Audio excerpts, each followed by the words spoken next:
one of the things that we have as like this case study moment right now, and I'm really curious how you think about this, is Joe Scarborough saying, there's never been a better Biden. And 1 week later, and you know, and sharp, almost like they're reading from a script. Right. And then 1 week later, a debate that should have been surprising to no one with eyes and ears happens. And there is nothing surprising in it at all. Those of us that watched it, and watched CNN in particular, the slack-jawed shock. Mm-hmm. How do you think about that? Because I'm not prone towards conspiracy because, like, I just don't think it's possible to coordinate on a mass scale the way most conspiracy theories assume. Like, oh, there's this, like, elaborate web and everyone's speaking in unison. It's like, if that were true, we wouldn't have found out about Abu Ghraib. Right.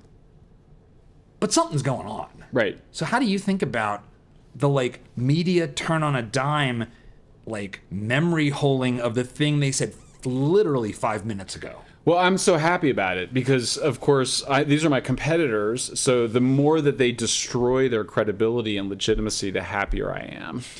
And it comes as some relief because there is menace to this really, it's almost totalitarian uniformity and conformity of the media where they're just constantly gaslighting us. You know, the kind of classic is, no, that's not happening. And then quite shortly afterwards, yes, it's happening. It's a good thing and we should do more of it. I mean, that happens so frequently. Gas stove bans was one that we saw, you know, yes. ICE bans. But, you know, trans stuff, it's constantly happening. There's no mic. People always tell me they're not doing this on minors, you know, but the minors should be able to have these, you know, drugs and surgeries. So, yeah, I mean, for me, that was wonderful because clearly they got themselves in it was reminiscent of the problems of the Democratic elites as well. And they got themselves in a position where they believed their own BS, that Trump was this existential threat to democracy so much that they then defended the indefensible, which was Biden's obvious, debilities and mental incapacity. And then when it became, you know, they're not very long-term thinkers, obviously, you know, because if they were, then they wouldn't have had that defense for so long and then been gaslighting people about his condition. So then they got themselves in a situation where the debates occurred and he fell apart and their legitimacy suffered for it. And I think it still suffered. I mean, you know, like I said, the trust in the media was like 33 to 36% before that occurred. And now when you go online, there's mixed. Like there's some hardcore Democrat Biden supporters that are mad at the media for turning on Biden. There's others who are like, why did you let it get this bad? So I think it's great. And I think it's a really positive development because the media had just grown too powerful. And I think it's now there's other things that are going on, like just the rise of the internet and podcasting and Twitter and social media means that the thing that is really delegitimizing for the media is when they both lie and gaslight, and then people go find the truth for themselves in some other way, and that's ultimately what undoes it. They can tell you that don't believe your lying eyes, believe me, but when people see it themselves, that just means you're suffering a huge legitimacy crisis. What do you think is the mechanism that allowed this to happen in this way? Ego is the mechanism. Yeah, but if you believed he's Hitler, and you could see that the president is ailing and maybe has Parkinson's or something, but like that can't be good. If you think the country is going to collapse into fascism, I mean, I think we don't. There was this whole mythology of Biden as this sort of nice guy. That was never the case. He was always a ruthless politician, always willing to use the dark arts and to be quite vicious in his attacks and to lie about all sorts of things, including his own condition. And I think we still don't know kind of what was really going on medically. I should say I had a story about him having Parkinson's that I was going to run like a week before the debates, and ultimately my colleague kind of decided not to, mostly because it just was still speculative, and we didn't. It's a little conjecture. It's a little conjecture, and it was. It's also just not in our wheel. It's not really what we do. You know, medical reporting. It's probably a good call. Yeah, but it is. But you know, part of it is both my parents have Parkinson's. My father has Parkinson's, and when I see Biden, I'm like, that's Parkinson's. Like, I just was like, it's the face in particular, but the shuffling and the ability to only do this kind of movement. And so for me, I was like, and then I remember then I saw that finally CNN had on a Parkinson's expert, and they were like, well, what, like, why do you make that assessment? He's like, well, because it's obvious. Just look at him. It's like Parkinson's. And he's like, but don't you need to do all those complicated exams? And he's like, I could see somebody across the room and be like, that guy has Parkinson's. And I have that experience too. You just see it's a particular mask of the face. So, I mean, I mentioned all that just to say, yeah, I mean, everybody knew there was a problem there. And that was the moment sometime for the elites to step in, last year and be like, there needs to be an open primary, and start to do this revolt then. And so, yeah, it's just human. I think one of the things that is happening as the sources that had been authoritative reveal themselves to be so rotten, at least partly because of not facing enough competition and now facing a lot. Right. We have this vortex of, well, I'm a busy person. Mm-hmm. How am I supposed to vet if this is true or not? I don't know what to believe. And then I go onto these platforms that we've heralded as being the competitive mechanism. Right. And they rank and present material to me that confirms my bias so that I will engage with it.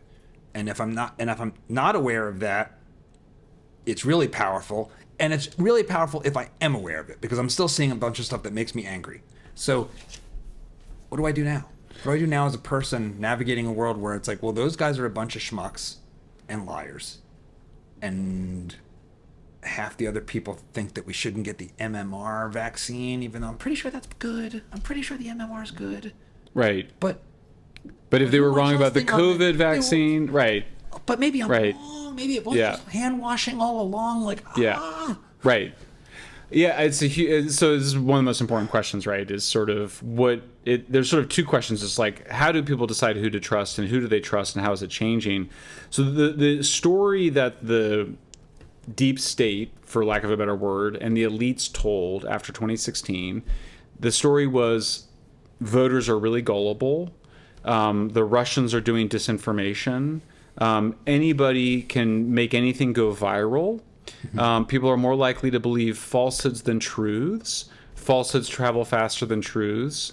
That all turned out to be a lie. Like, one of the most important psychological findings, there's a whole book I just read about this, going over this, is that actually people are very slow to change their minds. Most people are not super open-minded. Most people are very skeptical of new information. So that was one very important finding. If anything, I think we would say people are a little bit too slow to change their mind. They should be a little bit more open-minded. But without any of that judgment, this picture of people as like gullible and believing everything they see is just false. It's been absolutely disproven in the academic research. The other issue is that are people online creating bubbles of information? Turns out much less than people who are not getting their information online. Really? If you are watching MSNBC all day and you're not on Twitter, you're not getting a wide variety of sources. If you're on Twitter, you're getting a lot of them. And I will say Elon's changes to Twitter have made it better. We have these two columns on X, right, formerly Twitter. One of them is the people you follow, and the other one is for you. I love the for you. I think it's gotten better. That's the recommendation algorithm that everybody's obsessed with. I like the people I'm following, but the for you is great. And then sometimes I might even follow one of the for you people, and then I'm like, it's too much of them. I'd rather have the recommendation engine offer stuff to me. On this political crisis, my response, and I'm not suggesting this was other people's, but I think it's one that people could consider. I followed a lot more progressive and democratic and mainstream media voices than I had before, because I really, in a moment where I was starting to cover politics more, I was like, I just need more sources. And so I've been doing a lot more following and unfollowing. I think the other thing, though, that's changed is that there used to be the kind of voice of God approach from journalism embodied by Walter Cronkite, and the TV stations continue to chase that wrongly. That's the way it is. And that's the way it is. And I think that's very bad. I think it's very outdated. I think it's actually fragilizes what they're trying to do. A more robust approach is the approach taken by two major media figures, Joe Rogan on the one hand, Elon Musk on the other. They both admit that they don't know things. They both admit that they're wrong. They both ask questions. Elon has done some tweets that he would admit were not great, and he's apologized for them, regretted them, deleted them. We asked about some of them. That's role model behavior. I mean, that's good behavior. I agree with. I wrote 2 books, and in my books, I talked about how wrong I was about these issues in my previous years and what I've learned.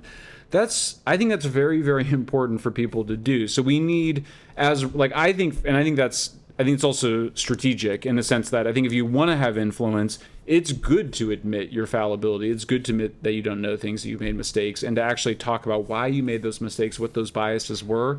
We trust people that have some self-awareness.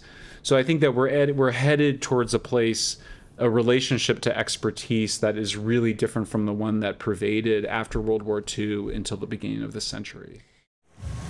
If you like this clip, you should check out the full video and all the other great content we've got at Dad Saves America. So be sure to hit the like button, subscribe, and ring that bell so you won't miss our new stuff as it drops each week.